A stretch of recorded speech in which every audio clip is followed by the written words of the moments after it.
تو اس پر سونے کے کنگن کیوں نہ اتارے گئے، یا یہ ہوتا کہ فرشتے جمع ہو کر اس کے ساتھ آتے؟ غرض اس نے اپنی قوم کو بے عقل کر دیا اور ان لوگوں نے اس کی بات مان لی۔ بے شک وہ نافرمان لوگ تھے۔ پھر جب انہوں نے ہم کو خفا کیا تو ہم نے ان سے انتقام لیا اور ان سب کو ڈبو کر چھوڑا، سو ان کو گئے گزرے کر دیا اور بعد میں آنے والوں کے لیے عبرت بنا دیا۔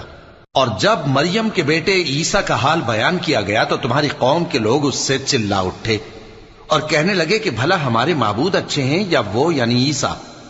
انہوں نے جو ان عیسیٰ کی مثال تم سے بیان کی ہے تو صرف جھگڑنے کو۔ حقیقت یہ ہے کہ یہ لوگ ہیں ہی جھگڑالو۔ وہ تو ہمارے ایسے بندے تھے جن پر ہم نے فضل کیا، اور بنی اسرائیل کے لیے ان کو اپنی قدرت کا نمونہ بنا دیا۔ اور اگر ہم چاہتے تو تم میں سے فرشتے بنا دیتے جو تمہاری جگہ زمین میں رہتے